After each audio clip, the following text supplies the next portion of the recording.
শ্রেণীর বাংলা বিষয়ের প্রশ্নপত্র, পূর্ণমান 30, সময় 1 ঘন্টা। পরীক্ষার্থীর নামের জায়গায় পরীক্ষার্থী বন্ধুরা তোমরা তোমাদের নাম লিখবে, ক্রমিক সংখ্যার জায়গায় রোল নাম্বার, বিদ্যালয়ের নামের জায়গায় তোমরা তোমাদের বিদ্যালয়ের নাম লিখবে। প্রাথমিক শিক্ষা পর্ষদের নির্দেশ অনুযায়ী নবপ্রবর্তিত পদ্ধতি অনুসরণ করে প্রশ্নপত্রটি তৈরি করা হয়েছে। প্রথমেই 1 দাগে দেখে নেওয়া যাক। আমাদের ময়না ছড়াটির প্রথম 4 লাইন লেখো। এর জন্য রয়েছে কত মার্ক? 6 মার্ক বরাদ্দ। তাহলে লেখা যাক, আমাদের ময়না ঠিক কথা কয় না, যদি বলি বলো আম, বলে সে যে বলরাম।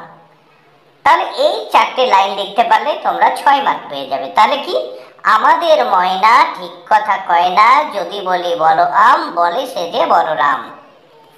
নেক্সট 2 দাগে কি বলেছে দেখে নেওয়া যাক। বর্ণ সাজিয়ে শব্দ গঠন করো। 4টি করতে হবে, 4 মার্ক। দেখো এলোমেলো ভাবে বর্ণ আছে, এটাকে সাজিয়ে লিখতে হবে। প্রথম ক দাগে দেখো উপরে আছে টি, তারপর দো, তারপর পা আছে, এটাকে সাজিয়ে লিখলাম দো পা টি। খ দাগে দেখো উপরে আছে লা, তারপর অনেশ্বর, তারপর এখানে বয়াকার, এটাকে আমরা সাজালাম, সাজিয়ে লিখলাম বাংলা। গ দাগে আছে দেখো প্রথম শি, তারপর ল, তারপর তু, এটাকে লিখলাম সাজিয়ে তুলসী। ঘ দাগে প্রথম দেখো স, তারপর কয় ও কারে কৌ, তারপর ল আছে, এটাকে সাজিয়ে লিখলাম কৌশল। নেক্সট আমরা দেখব 3 দাগে। 3 দাগে কি বলেছে দেখে নেওয়া যাক। 2টি ক্ষোভ থেকে কথা বেছে নিয়ে মিলিয়ে লেখো। এর জন্য 4 মার্ক। প্রথম ক্ষোভে আছে মাছ, গরু, পাখি, সাপ। দ্বিতীয় ক্ষোভে আছে হাঁটে, ওড়ে, সাঁতার কাটে, বুকে ভর দিয়ে হাঁটে। তাহলে সাজিয়ে লিখবো আমরা। প্রথম ক্ষোভ থেকে মাছ নিলাম, দ্বিতীয় ক্ষোভ থেকে সাঁতার কাটে। তাহলে কতে লিখলাম মাছ সাঁতার কাটে, খতে গরু হাঁটে, গতে পাখি ওড়ে, ঘতে সাপ বুকে ভর দিয়ে চলে। তাহলে এই প্রথম ঘরের সঙ্গে দ্বিতীয় ঘর মিলিয়ে আমরা লিখে দিলাম। এবার আমরা এই প্রশ্নপত্রের নেক্সট পেজ দেখে নেব।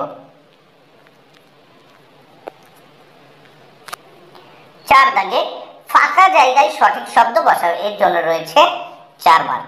প্রত্যেকটি প্রশ্নের জন্য বা শূন্যস্থান পূরণের জন্য কিন্তু 1 মার্ক করে বরাদ্দ আছে। প্রথমে দেখে নেব 4 ক। কালো রাতি গেল ঘুচে, শূন্যস্থানে ঘুচে। খ দাগে আলো তারি দিল মুছে, শূন্যস্থানে তারি। গ পূব দিকে ঘুম ভাঙা, শূন্যস্থানে পূব। ঘতে হাসে উষা চোখ রাঙা, শূন্যস্থানে রাঙা। 5 দাগে বাক্স থেকে কথা খুঁজে বার করে বা বাক্স থেকে কথা খুঁজে ফাঁকা জায়গা ভরাট করো। বাক্সের ভিতর দেখে নেব কি কি কথা আছে। এর জন্য কিন্তু 4 মার্ক বরাদ্দ। বাক্সের ভিতর আছে চক চক, ঝমঝম, মিটমিট, ঢং ঢং।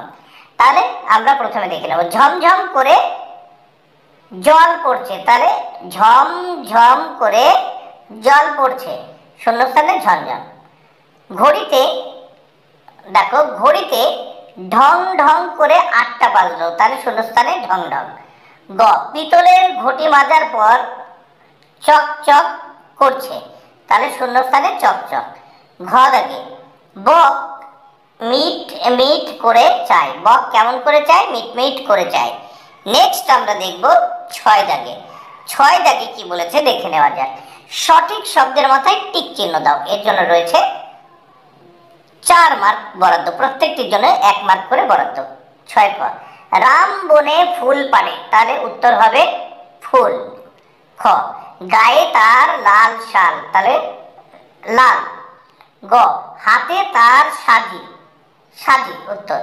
ঘ জবা ফুল তোলে, তাহলে শূন্যস্থানে এই উত্তর হবে জবা ফুল।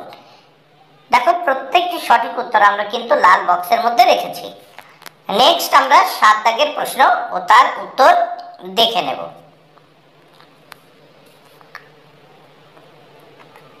প্রশ্নগুলির উত্তর একটি বাক্যে লেখো। এর জন্য রয়েছে 4 মার্ক। প্রত্যেকটি প্রশ্নের জন্য 1 মার্ক করে বরাদ্দ। 7 ক খাওয়ার পরে কে গান গাইবে? উত্তর খাওয়ার পরে কোকিল গান গাইবে। সাতের খ, কার 3 দিন কাশি হয়েছে? উত্তর, রানী দিদির 3 দিন কাশি হয়েছে। গ, ঝাড়ুদার পাখি কাকে বলা হয়? উত্তর, কাককে ঝাড়ুদার পাখি বলা হয়। গ দাগে, চুনি মালি কোথা থেকে জল তোলে? উত্তর, চুনি মালি কোথা থেকে জল তোলে? উত্তর, চুনি মালি কুয়ো থেকে জল তোলে।